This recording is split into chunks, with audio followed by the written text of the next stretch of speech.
بسم اللہ الرحمن الرحیم۔ سیدہ عائشہ رضی اللہ عنہا زوجہ پیغمبر صلی اللہ علیہ وآلہ وسلم سے روایت ہے کہ رسول اللہ صلی اللہ علیہ وآلہ وسلم نے فرمایا، کوئی بھی ایسا شخص جس کی رات کے وقت نماز پڑھنے کی مستقل عادت اور دائمی روٹین ہو، پھر کسی رات نیند اس پر غالب آ کر اسے وہ نماز نہ پڑھنے دے، تو اللہ تعالیٰ ضرور اس کے حق میں اس کی معمول والی نماز کا اجر لکھ دیتے ہیں، اور اس کی نیند اس پر اللہ کی طرف سے صدقہ ہو جاتی ہے۔ موطا امام مالک حدیث نمبر 254۔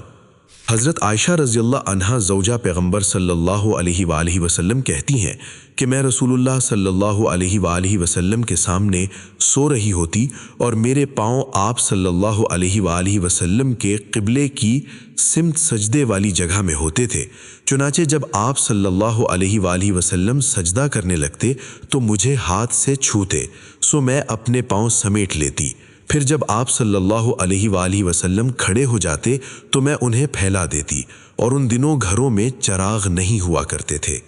موطا امام مالک حدیث نمبر 255۔ نبی کریم صلی اللہ علیہ وآلہ وسلم کی زوجہ محترمہ سیدہ عائشہ رضی اللہ عنہا سے روایت ہے کہ رسول اللہ صلی اللہ علیہ وآلہ وسلم نے فرمایا، جب تم میں سے کوئی شخص اپنی نماز میں اونگھنے لگے تو اسے چاہیے کہ نماز مختصر کر کے سلام پھیر کر سو جائے، یہاں تک کہ اس سے نیند کا غلبہ دور ہو اور وہ چلی جائے، کیونکہ بلا شبہ جب تم میں سے کوئی شخص اس حال میں نماز پڑھے گا کہ وہ اونگھ رہا ہو تو اسے علم نہ ہو سکے گا۔ ممکن ہے کہ وہ اپنے ذہن کے مطابق استغفار کرنے لگے، لیکن مدہوشی میں اپنے آپ کو گالی دے بیٹھے۔ موطا امام مالک حدیث نمبر 256۔ اسماعیل بن ابی حکیم رحمہ اللہ سے روایت ہے، ان کو یہ خبر پہنچی کہ بے شک رسول اللہ صلی اللہ علیہ وسلم نے ایک رات ایک عورت کو نماز تہجد پڑھتے ہوئے سنا، تو دریافت فرمایا کہ یہ کون ہے؟ آپ صلی اللہ علیہ وسلم کو بتایا گیا کہ یہ حولہ بنت تویت ہے، جو رات کو سوتی ہی نہیں۔ تو رسول اللہ صلی اللہ علیہ وسلم نے اس معاملے کو بہت ناپسند جانا، یہاں تک کہ آپ صلی اللہ علیہ وسلم کے چہرہ مبارک سے ناگواری محسوس ہونے لگی۔ پھر فرمایا، یقیناً اللہ تبارک و تعالی نہیں اکتاتے، ثواب دینے سے نہ تھکتے ہیں نہ بیزار ہوتے ہیں، یہاں تک کہ تم خود ہی نیکی کرنے سے اکتا جاتے ہو، اتنے ہی عمل کی تکلیف اور بوجھ اٹھاؤ جس کی تم میں طاقت ہو۔ موطا امام مالک حدیث نمبر 257۔ زید بن اسلم رحمہ اللہ اپنے والد اسلم سے روایت کرتے ہیں کہ حضرت عمر بن خطاب رضی اللہ عنہ رات کے وقت نماز پڑھتے رہتے جتنا کہ اللہ کو منظور ہوتا، یہاں تک کہ جب رات کا آخری حصہ آتا تو اپنے گھر والوں کو نماز کے لیے جگاتے اور ان کو جگانے کے لیے نماز نماز کہتے رہتے، پھر یہ آیت مبارکہ تلاوت کرتے، وَأَمُرْ أَهْلَكَ بِالصَّلَاةِ وَاسْتَبِرْ عَلَيْهَا لَا نَسْأَلُكَ رِزْقًا نَحْنُ نَرْزُقُكَ وَالْعَاقِبَةُ لِلتَّقْوَىٰ، یعنی اور اپنے اہل و عیال کو نماز کا حکم دیجیے اور خود بھی اس پر قائم رہیے، ہم آپ سے رزق نہیں مانگتے، ہم ہی آپ کو رزق عطا کرتے ہیں، اور بہترین انجام تو اہل تقویٰ کے لیے ہے۔ موطا امام مالک حدیث نمبر 258۔ امام مالک کو یہ خبر پہنچی کہ حضرت عبداللہ بن عمر رضی اللہ عنہما کہا کرتے تھے کہ رات اور دن کی نماز 2 رکعتیں ہیں، نمازی ہر 2 رکعتوں کے بعد سلام پھیرے۔ موطا امام مالک حدیث نمبر 260۔ امام مالک رحمہ اللہ کہتے ہیں کہ ہمارے نزدیک بھی یہی حکم ہے۔ موطا امام مالک حدیث نمبر 260۔ سیدہ عائشہ رضی اللہ عنہا زوجہ پیغمبر صلی اللہ علیہ وسلم سے روایت ہے کہ یقیناً رسول اللہ صلی اللہ علیہ وسلم رات کے وقت 11 رکعات پڑھا کرتے تھے، ان میں سے 1 رکعت کے ساتھ وتر پڑھتے، پھر جب فارغ ہوتے تو اپنی دائیں کروٹ پر لیٹ جاتے۔ موطا امام مالک حدیث نمبر 261۔ ابو سلمہ رضی اللہ عنہ بن عبد الرحمن بن عوف نے سیدہ عائشہ رضی اللہ عنہا زوجہ پیغمبر صلی اللہ علیہ وسلم سے سوال کیا کہ رسول اللہ صلی اللہ علیہ وسلم کی ماہ رمضان کی نماز تہجد اور تراویح کیسی تھی، تو انہوں نے فرمایا کہ رسول اللہ صلی اللہ علیہ وسلم رمضان میں اور رمضان کے علاوہ بھی 11 رکعات سے زیادہ نہیں پڑھا کرتے تھے۔ آپ صلی اللہ علیہ وسلم 4 رکعت پڑھتے بس تو ان کی خوبصورتی اور طوالت کا نہ ہی پوچھ، پھر آپ صلی اللہ علیہ وسلم 4 پڑھتے تو ان کے حسن اور لمبائی کا سوال نہ ہی کر، کیونکہ وہ الفاظ میں بیان ہی نہیں ہو سکتا۔ پھر آپ صلی اللہ علیہ وسلم 3 رکعت یعنی وتر پڑھتے۔ سیدہ عائشہ رضی اللہ عنہا نے کہا کہ میں نے عرض کیا کہ اے اللہ کے رسول، آپ وتر پڑھنے سے قبل سو جاتے ہیں؟ تو آپ صلی اللہ علیہ وسلم نے فرمایا، اے عائشہ، بے شک میری آنکھیں تو سو جاتی ہیں لیکن میرا دل نہیں سوتا۔ موطا امام مالک، حدیث نمبر 262۔ ام المومنین سیدہ عائشہ رضی اللہ عنہا کہتی ہیں کہ رسول اللہ صلی اللہ علیہ وسلم رات کے وقت 13 رکعتیں پڑھتے، پھر جب صبح کی اذان سنتے تو 2 ہلکی سی رکعتیں ادا فرماتے۔ موطا امام مالک، حدیث نمبر 263۔ حضرت عبداللہ بن عباس رضی اللہ عنہما سے روایت ہے کہ انہوں نے زوجہ پیغمبر صلی اللہ علیہ وسلم سیدہ میمونہ رضی اللہ عنہا کے پاس ایک رات گزاری، جو کہ ابن عباس رضی اللہ عنہما کی خالہ تھیں۔ کہتے ہیں کہ میں تکیے کی چوڑائی والی جانب لیٹ گیا اور رسول اللہ صلی اللہ علیہ وسلم اور آپ کی اہلیہ تکیے کی لمبائی والے حصے میں لیٹے۔ پھر رسول اللہ صلی اللہ علیہ وسلم سو گئے، یہاں تک کہ جب رات آدھی ہو گئی یا اس سے کچھ پہلے یا اس سے کچھ بعد کا وقت ہوا تو رسول اللہ صلی اللہ علیہ وسلم بیدار ہو کر بیٹھ گئے۔ پھر آپ صلی اللہ علیہ وسلم نے اپنے ہاتھ مبارک کے ساتھ اپنے چہرے سے نیند کو ہٹایا، یعنی اپنی آنکھوں کو ملا تاکہ نیند کے آثار دور ہو جائیں۔ پھر وضو سے پہلے سورہ آل عمران کی آخری 10 آیات تلاوت کیں۔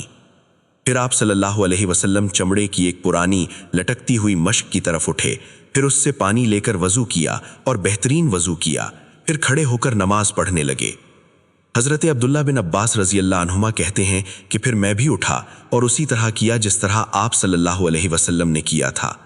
پھر میں آپ کی طرف گیا اور آپ کی بائیں جانب کھڑا ہو گیا تو رسول اللہ صلی اللہ علیہ وسلم نے اپنی کمر کے پیچھے سے اپنا دایاں ہاتھ میرے سر پر رکھا اور میرے دائیں کان کو پکڑ کر اسے مروڑنے لگے، یعنی مجھے اپنے پیچھے سے گھما کر اپنی دائیں طرف کھڑا کر لیا۔ پھر آپ صلی اللہ علیہ وسلم نے 2 رکعتیں، پھر 2 رکعت، پھر 2 رکعت، پھر 2 رکعت، پھر 2 رکعت، پھر 2 رکعت پڑھیں اور ایک وتر پڑھا۔ پھر آپ لیٹ گئے، یہاں تک کہ آپ کے پاس مؤذن آیا تو آپ نے 2 ہلکی سی رکعتیں پڑھیں، پھر باہر نکلے اور صبح کی نماز پڑھائی۔ موطا امام مالک، حدیث نمبر 264۔ زید بن خالد جہنی رضی اللہ عنہ سے روایت ہے کہ انہوں نے کہا کہ میں آج رات ضرور رسول اللہ صلی اللہ علیہ وسلم کی تہجد کی نماز دیکھوں گا۔ وہ کہتے ہیں کہ چنانچہ میں نے آپ صلی اللہ علیہ وسلم کے گھر کے دروازے کی چوکھٹ کو یا بالوں سے بنے ہوئے آپ کے خیمے کو تکیہ بنا لیا اور اس پر سر رکھ کر سو گیا۔ چنانچہ آپ صلی اللہ علیہ وسلم اٹھے، پھر آپ نے 2 رکعتیں پڑھیں جو بہت لمبی، بہت طویل، بہت ہی لمبی تھیں۔ پھر آپ صلی اللہ علیہ وسلم نے 2 رکعتیں پڑھیں جو اپنے سے پہلے والی 2 رکعتوں سے کم لمبی تھیں، پھر 2 اور رکعتیں ادا کیں جو ان سے پہلے والی 2 رکعتوں سے کم لمبی تھیں۔ یہ 6 ہو گئیں۔ پھر 2 رکعتیں اور پڑھیں جو اپنے سے پہلے والی 2 رکعتوں سے کچھ چھوٹی تھیں، پھر 2 رکعتیں پڑھیں جو اس سے قبل ادا ہونے والی 2 رکعتوں سے کچھ چھوٹی تھیں۔ پھر آپ صلی اللہ علیہ وسلم نے وتر ادا کیا تو یہ 13 رکعتیں مکمل ہو گئیں۔ موطا امام مالک، حدیث نمبر 265۔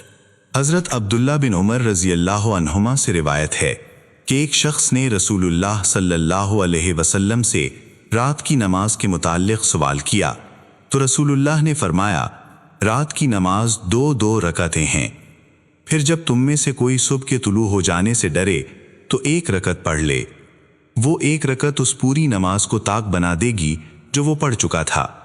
موطا امام مالک، حدیث نمبر 266۔ عبداللہ بن محیرز رضی اللہ عنہ سے روایت ہے کہ ایک شخص جنہیں مختجی کہا جاتا تھا نے ملک شام میں ایک شخص کو جنہیں ابو محمد کی کنیت سے پکارا جاتا تھا اور وہ ایک انصاری صحابی رضی اللہ عنہ تھے، یہ کہتے ہوئے سنا کہ بے شک وتر واجب ہے۔ مختجی کہتے ہیں کہ میں حضرت عبادہ بن صامت رضی اللہ عنہ کے پاس گیا، میں اس وقت ان کے سامنے آیا جب وہ مسجد کی طرف جا رہے تھے۔ میں نے انہیں ابو محمد رحمہ اللہ کے قول کی خبر دی تو حضرت عبادہ رضی اللہ عنہ کہنے لگے کہ ابو محمد جھوٹ کہتے ہیں، یعنی وتر واجب نہیں ہے۔ میں نے رسول اللہ صلی اللہ علیہ وسلم کو یہ فرماتے ہوئے سنا تھا، وہ 5 نمازیں ہیں جنہیں اللہ نے اپنے بندوں پر فرض کیا ہے، تو جو شخص ان کو اس طرح ادا کرے گا اور اللہ کے ہاں لے کر آئے گا کہ اس نے ان کے حق کو ہلکا سمجھ کر ان میں سے کسی کو بھی ضائع نہ کیا ہوگا، تو اللہ کے ہاں اس کے لیے یہ عہد لکھ دیا جاتا ہے کہ وہ اسے جنت میں داخل کرے گا، اور جو شخص انہیں نہ لائے گا اس کا اللہ کے ہاں کوئی عہد نہ ہوگا۔ وہ چاہے تو اسے عذاب میں مبتلا کر دے گا اور اگر چاہے تو اسے جنت میں داخل کر دے گا۔ موطا امام مالک، حدیث نمبر 267۔ سعید بن یسار رحمہ اللہ سے روایت ہے، کہتے ہیں کہ میں مکہ کے راستے میں حضرت عبداللہ بن عمر رضی اللہ عنہما کے ہمراہ سفر کر رہا تھا، پھر سواری پر ہی نوافل پڑھتا رہا، پھر میں سواری سے اتر کر وتر پڑھا، پھر ان کے ساتھ ملا تو حضرت عبداللہ بن عمر رضی اللہ عنہما مجھ سے پوچھنے لگے کہ تم کہاں تھے؟ میں نے ان سے کہا کہ مجھے صبح کا اندیشہ ہوا تھا تو میں نیچے اترا اور وتر ادا کر لیا۔ تو حضرت عبداللہ بن عمر رضی اللہ عنہما فرمانے لگے، کیا تمہارے لیے رسول اللہ صلی اللہ علیہ وسلم میں بہترین نمونہ نہیں ہے؟ میں نے کہا کہ کیوں نہیں، اللہ کی قسم آپ ہی تو بہترین نمونہ ہیں۔ تو انہوں نے کہا، یقیناً رسول اللہ صلی اللہ علیہ وسلم اونٹ پر وتر پڑھ لیا کرتے تھے۔ موطا امام مالک، حدیث نمبر 268۔ سعید بن مسیب رحمہ اللہ سے روایت ہے کہ حضرت ابوبکر صدیق رضی اللہ عنہ جب سونے کے لیے بستر پر آنے کا ارادہ کرتے تو سونے سے پہلے وتر پڑھ لیتے، اور جبکہ حضرت عمر بن خطاب رضی اللہ عنہ رات کے آخر میں وتر پڑھتے تھے۔ سعید بن مسیب رحمہ اللہ کہتے ہیں کہ رہا میں تو جب میں اپنے بستر کی طرف آنے لگتا ہوں تو وتر پڑھ لیتا ہوں۔ موطا امام مالک، حدیث نمبر 269۔ امام مالک رحمہ اللہ کو یہ خبر پہنچی کہ ایک شخص نے حضرت عبداللہ بن عمر رضی اللہ عنہما سے سوال کیا کہ کیا وتر واجب ہے؟ تو حضرت عبداللہ بن عمر رضی اللہ عنہما نے جواب میں فرمایا کہ یقیناً رسول اللہ صلی اللہ علیہ وسلم نے بھی وتر پڑھا اور مسلمانوں نے بھی وتر پڑھا۔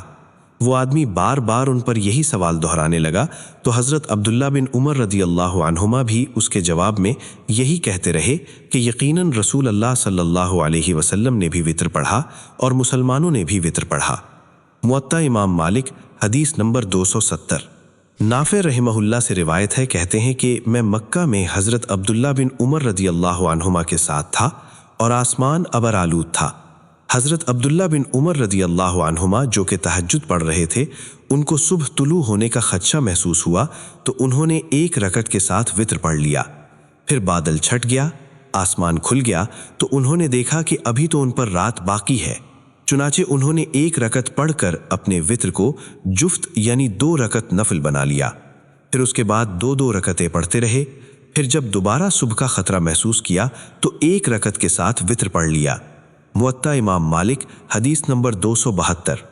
نافع رحمہ اللہ سے روایت کرتے ہیں کہ یقیناً حضرت عبداللہ بن عمر رضی اللہ عنہما وتر پڑھتے وقت 2 رکعتوں اور 1 رکعت کے درمیان میں سلام پھیرا کرتے تھے، حتیٰ کہ اپنی کسی حاجت اور کام کے کرنے کا حکم بھی دے دیتے تھے۔ موطا امام مالک، حدیث نمبر 273۔ ابن شہاب زہری رحمہ اللہ روایت کرتے ہیں کہ حضرت سعد بن ابی وقاص رضی اللہ عنہما نماز عشاء کے بعد ایک وتر پڑھ لیا کرتے تھے۔ موطا امام مالک، حدیث نمبر 274۔ امام مالک رحمہ اللہ نے فرمایا کہ ہمارے ہاں اس طریقے پر عمل نہیں ہوتا، بلکہ ہمارے نزدیک وتر کی کم از کم 3 رکعات ہیں۔ موطا امام مالک، حدیث نمبر 274۔ عبداللہ بن دینار سے مروی ہے کہ عبداللہ بن عمر رضی اللہ عنہما فرمایا کرتے تھے کہ مغرب کی نماز دن کی نمازوں میں سے وتر ہے۔ موطا امام مالک، حدیث نمبر 275۔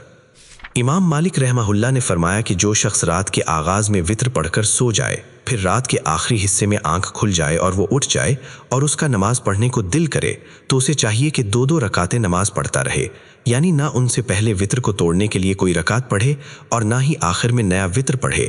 امام مالک رحمہ اللہ فرماتے ہیں کہ میں نے جو بھی اقوال سنے ہیں، مجھے اس میں سے یہی سب سے زیادہ پسند ہیں۔ موطا امام مالک، حدیث نمبر 275۔ عبد الرحمن بن قاسم رحمہ اللہ روایت کرتے ہیں کہ میں نے عبداللہ بن عامر بن ربیعہ رحمہ اللہ کو سنا، وہ کہہ رہے تھے کہ بے شک میں وتر پڑھ رہا ہوتا ہوں اس حال میں کہ اقامت، یا کہا کہ فجر طلوع ہونے کے بعد وتر پڑھ لیتا ہوں۔ عبد الرحمن بن قاسم رحمہ اللہ کو شک ہے کہ انہوں نے ان دونوں باتوں میں سے کون سی کہی تھی، اگرچہ مفہوم دونوں باتوں کا ایک ہی ہے کہ وہ طلوع فجر کے بعد وتر پڑھ لیا کرتے تھے۔ موطا امام مالک، حدیث نمبر 280۔ عبد الرحمن بن قاسم رحمہ اللہ روایت کرتے ہیں کہ انہوں نے اپنے والد قاسم بن محمد رحمہ اللہ کو سنا، وہ کہہ رہے تھے کہ یقیناً میں فجر کے بعد وطر پڑھ لیتا ہوں۔ موطا امام مالک حدیث نمبر 281۔ سیدہ حفصہ رضی اللہ عنہا زوجہ پیغمبر صلی اللہ علیہ وسلم سے روایت ہے کہ بے شک رسول اللہ صلی اللہ علیہ وسلم کا یہ معمول تھا کہ جب مؤذن نماز فجر کی اذان سے خاموش ہوتا تو نماز کی جماعت کھڑی ہونے سے قبل آپ صلی اللہ علیہ وسلم 2 ہلکی سی رکعتیں پڑھا کرتے تھے۔ موطا امام مالک حدیث نمبر 282۔ سیدہ عائشہ رضی اللہ عنہا زوجہ پیغمبر صلی اللہ علیہ وسلم سے روایت ہے کہ یقیناً رسول اللہ صلی اللہ علیہ وسلم فجر کی 2 سنتوں کو بہت ہلکا اور تخفیف سے پڑھا کرتے تھے، یہاں تک کہ بے شک میں دل میں کہتی کہ کیا آپ صلی اللہ علیہ وسلم نے سورہ فاتحہ بھی پڑھی ہے یا نہیں۔ موطا امام مالک حدیث نمبر 283۔ ابو سلمہ بن عبد الرحمن رضی اللہ عنہ فرماتے ہیں کہ کچھ لوگوں نے اقامت کی آواز سنی تو وہ کھڑے ہو کر نماز یعنی فجر کی 2 سنتیں پڑھنے لگے۔ پھر رسول اللہ صلی اللہ علیہ وسلم حجرے مبارک سے باہر نکلے اور ان کے پاس آئے تو فرمایا، کیا ایک ساتھ 2 نمازیں؟ کیا ایک ساتھ 2 نمازیں؟ اور یہ واقعہ صبح کی نماز میں ان 2 رکعتوں کے متعلق پیش آیا جو صبح کی نماز سے پہلے پڑھی جاتی ہیں۔ موطا امام مالک حدیث نمبر 284۔ امام مالک رحمہ اللہ کو یہ خبر پہنچی کہ بے شک حضرت عبداللہ بن عمر رضی اللہ عنہما کی فجر کی 2 سنتیں رہ گئیں تو انہوں نے سورج طلوع ہونے کے بعد ان کی قضا دی۔ موطا امام مالک حدیث نمبر 285۔ قاسم بن محمد رحمہ اللہ سے روایت ہے کہ انہوں نے بھی اسی طرح کیا جس طرح حضرت ابن عمر رضی اللہ عنہما نے کیا تھا۔ موطا امام مالک حدیث نمبر 286۔